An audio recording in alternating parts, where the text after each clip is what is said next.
Le pouvoir sortant est prêt à tout pour bafouer la volonté du peuple. C'est un pan, mesdames et messieurs, de la longue liste de récriminations contre les résultats provisoires du scrutin présidentiel. Soumaïla Cissé, chef de file de l'opposition malienne, et une dizaine de candidats ayant concouru à ce scrutin présidentiel étaient à la maison de la presse de Bamako. Ils ont égrené un long chapelet d'anomalies sur les résultats provisoires proclamés par le ministère de l'administration territoriale. C'était en début de semaine à la maison de la presse de Bamako.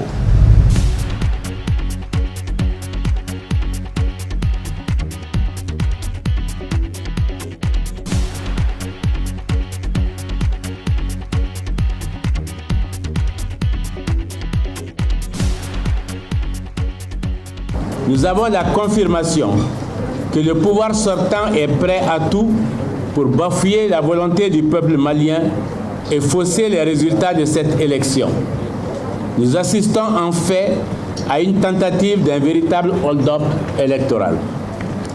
Bourrage d'urnes massifs dans le nord et le centre du pays. Cartes d'électeurs indisponibles dans de nombreux bureaux de vote. Fichier électoral mis en ligne vicié. Trafic de procuration. Irrégularité durant l'ensemble du processus de transmission et de compilation des résultats. Incohérence flagrante entre les suffrages exprimés en pourcentage et le nombre de voix attribuées. Égarement de procès-verbaux de dépouillement. Impossibilité de vérifier le nombre exact de localités dans lesquelles le scrutin ne s'est pas tenu. La liste est accablante pour le gouvernement en charge d'organiser ce scrutin. Les résultats provisoires annoncés ne reflètent pas le vote des Maliennes et des Maliens. Ils ne sont ni sincères ni crédibles. Ce sont des résultats manipulés que nous dénonçons avec force. Ce collectif des candidats appelle les pouvoirs publics à procéder à un ensemble de mesures collectives afin de rassurer les parties prenantes au processus électoral. Nous exigeons le recomptage contradictoire des voix et la publication des résultats bureau de vote par bureau de vote. La publication de la liste exhaustive des localités et des bureaux de vote où le scrutin n'a pas pu se tenir et du nombre d'inscrits concernés.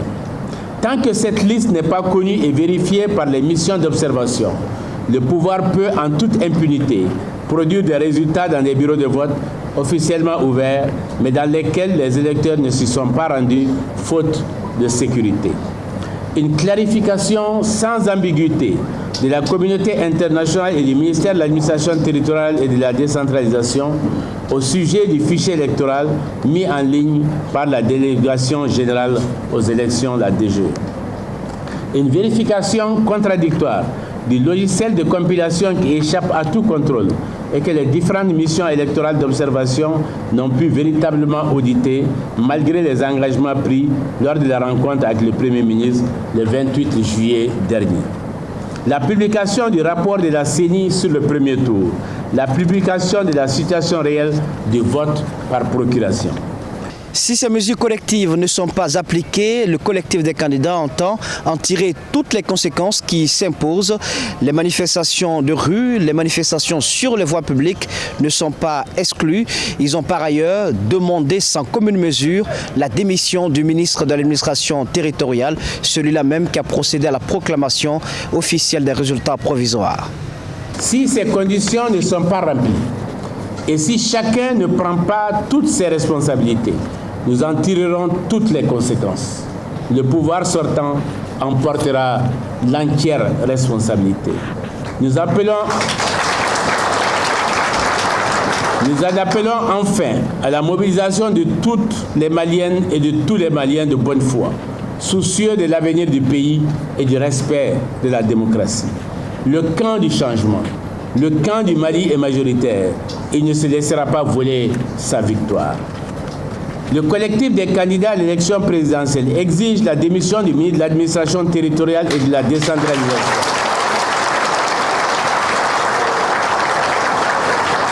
Principal responsable du hold-up électoral. Il invite les populations de Bamako et Kati à participer massivement au grand meeting de dénonciation de la fraude et de défense de la démocratie le mardi 7 août 2018 à partir de 16h. Décidé à ne pas laisser baisser la pression sur le pouvoir central, au lendemain de la conférence de presse, ces candidats ont mobilisé au Palais de la Culture Amadou Hampâté-Bâ de Bamako près de 3000 militants. Dans la salle pleine à craquer Zoumana Sissoko, on pouvait lire sur les pancartes que brandissaient ces militants « Non à la dictature de la fraude, oui à la mise en ligne des résultats provisoires ». Et c'est le chef de file de l'opposition malienne, Soumaïla Cissé, qui va ouvrir les hostilités en prenant la parole. Non à la dictature de la fraude. Non à la dictature de la fraude. Je voudrais vous remercier tous. Dire à la presse merci. Dire à nos amis étrangers merci. Nous n'accepterons pas la dictature de la fraude dans notre pays. Nous voulons un pays qui avance.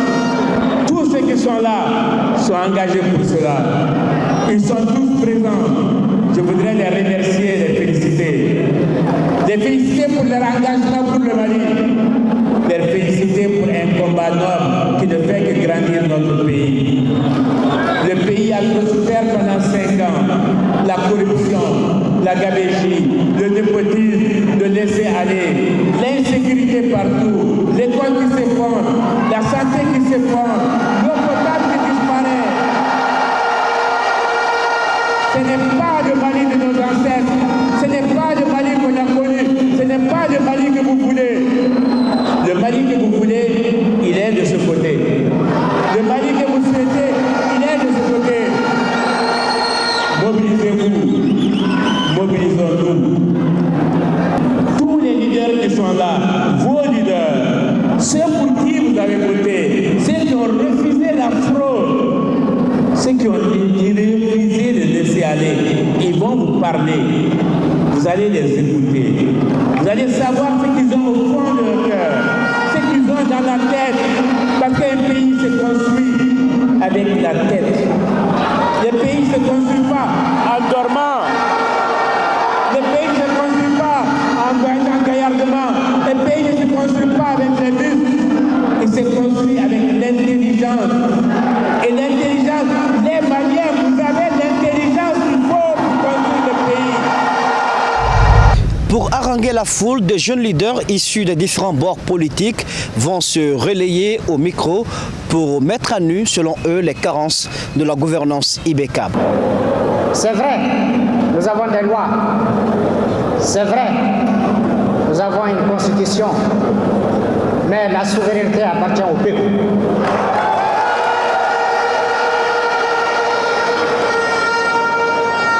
Le peuple doit rester souverain et il doit demeurer souverain. Mesdames et messieurs, chers camarades, je pense et je suis convaincu aujourd'hui que le changement est possible avec ce que je vois. Nous devons y croire et nous devons nous y engager jusqu'au bout. Il n'y a pas d'autre alternative.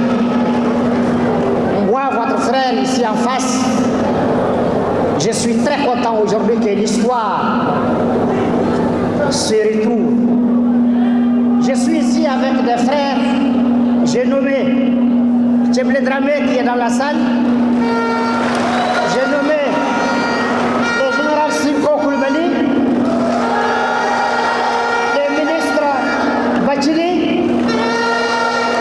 avec qui en 2013, quand personne ne pensait que la paix était possible, nous avons pensé avoir pris de bonnes décisions pour sortir notre pays de la misère.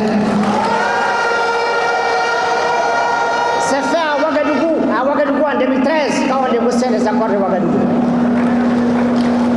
Nous avons crié, nous avons continué à soutenir jusqu'en 2015, un 15 mai. Moi, votre frère, j'ai pris le risque sur moi d'engager notre pays dans la paix en signant moi-même l'accord à mon nom et au nom de ceux que je représente pour engager notre pays dans la paix. Aujourd'hui, je suis vice-président d'un parti politique, je nommé la CODEM.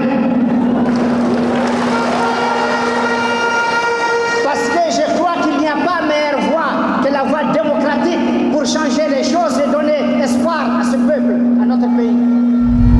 Et dans cette foulée, le richissime homme d'affaires Aliou Diallo de l'ADP Maliba va prendre la parole. Il tiendra des propos assez durs à l'encontre du pouvoir central. Il mentionnera que le peuple du Mali a été insulté lors de ces élections présidentielles. Aujourd'hui, je suis là avec une nouvelle devise. Touche pas au vote des Maliens. Taux d'annulation des bulletins nuls par rapport aux votants, c'est entre 10 et 22%. Alors que la moyenne des bulletins nuls, c'est autour de 7%. En dehors des zones où nous sommes en ballottage avec l'URICA, c'est autour de 5%. Comme s'il y avait un logiciel qui a été bipé, partout où on est en avantage sur lui, où on est en ballottage avec l'URICA, d'annuler entre 10 à 20% des bulletins de vote. Tous les bulletins de vote à Aliou Diallo, ils ont annulé entre 10 à 20%. Nous avons introduit des recours à la Cour. Les Maliens ont été insultés dans cette élection par l'annulation de vos votes, par le bourrage des yeux. Dans la salle surchauffée Zoumana Sissoko, les autres candidats ne sont pas restés muets. Ils ont pris la parole à l'image de Choguel Maïga, Igor, Moussa Senko Koulibaly, Oumar Mariko. Eh bien, en bambara comme en français, ils diront à leurs militants d'être prêts pour le combat.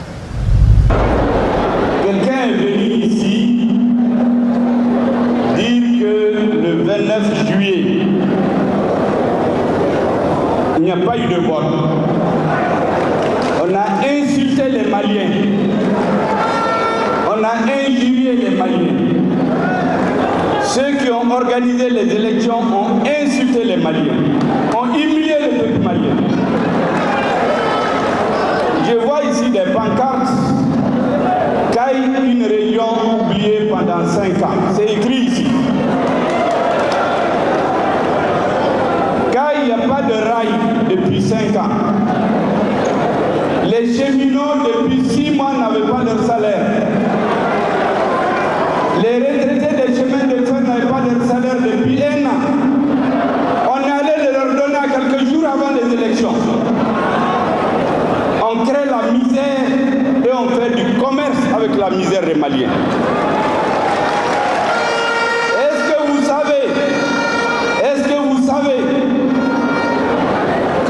la campagne agricole de cette année pourrait être compromise. Pourquoi?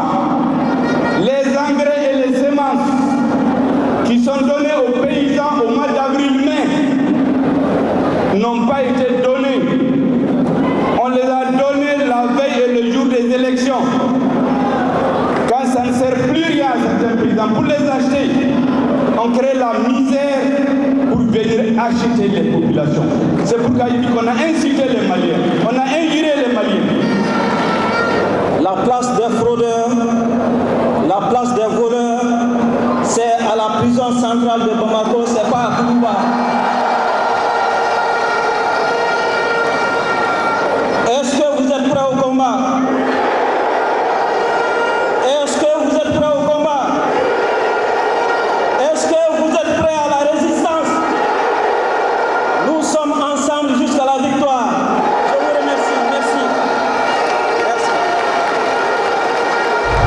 Le très populaire activiste de la société civile malienne Ras Batch va à son tour s'exprimer devant la foule et dans un langage cru.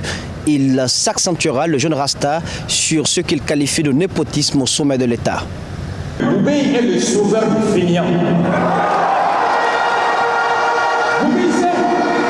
Boubé sait que si Ibeka avait travaillé, lui on ne l'aurait pas appelé parce qu'il n'a pas l'intelligence de produire un bilan. Boubé est quelqu'un à qui on fait un appel lorsque le pneu est crevé. Boubé est un pneu de secours. Boubé le sait. Ibeka savait que sur le terrain le bilan s'était perdu d'avance. Et finalement, le véritable acteur du pouvoir actuel, moi personnellement je le reconnais ici, Fenkele 2012. Je m'aurais dit en 2012 que Ibeka président, de l'image que j'avais de lui, un homme rigoureux, respectueux des droits, un homme conservateur, que jamais le président Ibeka, sa femme et son fils ne seraient jamais au cœur de l'État jusqu'à ce degré. Là, je me suis trompé là-dessus. Omar Marco l'a dit, Moutagatal l'a dit, tous les candidats l'ont dit, le candidat Bakili l'a dit, il n'y a pas eu d'élection dans ce pays. C'est donc clair pour ces candidats, il n'est pas question de parler de second tour si les réponses ne sont pas apportées aux inquiétudes soulevées sur les résultats du premier tour. Vous savez, nous ne sommes pas dans un processus électoral. Nous sommes dans un schéma de partage, de suffrage, comme le veut le pouvoir, à qui il le veut et comme il le veut. Aujourd'hui, pour nous, il n'est pas question de parler d'un second tour si le premier tour n'est pas purgé. Il est loin de l'être. Les résultats qui sont proclamés se contredisent eux-mêmes. Le minimum qu'on a demandé pour que chacun accepte les résultats, l'affichage des résultats bureau de vote par bureau de vote n'est pas accepté. Il y a un appel à lancer aux autorités du Mali. Écoutez votre peuple, acceptez les résultats des urnes. En ce moment, nous sortirons et de là, nous éviterons la crise électorale, nous sortirons de la crise sécuritaire et de la crise politique. C'est un minimum attendu et qui me semble possible, qui ne coûte pas cher. À cette allure, le second tour de la présidentielle risque de ne pas se tenir à date. Il est prévu normalement le 12 août. Il règne ici au Mali une véritable méfiance entre les différents acteurs impliqués dans le processus électoral. Et c'est aujourd'hui que la Cour constitutionnelle est entendue. Cette institution doit proclamer les résultats définitifs du scrutin présidentiel du premier tour. Considérant qu'aucun candidat n'a obtenu la majorité absolue des suffrages absolus exprimés au premier tour du scrutin, qu'un deuxième tour aura lieu entre les deux candidats qui ont recueilli le plus grand nombre de suffrages au premier tour. Considérant que le candidat Ibrahim Boubacar Keïta a obtenu 1 332 132 voix et le candidat Soumaïla Cissé 567 679 voix, il y a lieu de les déclarer candidats au deuxième tour du scrutin du 12 août 2018 de l'élection du président de la République.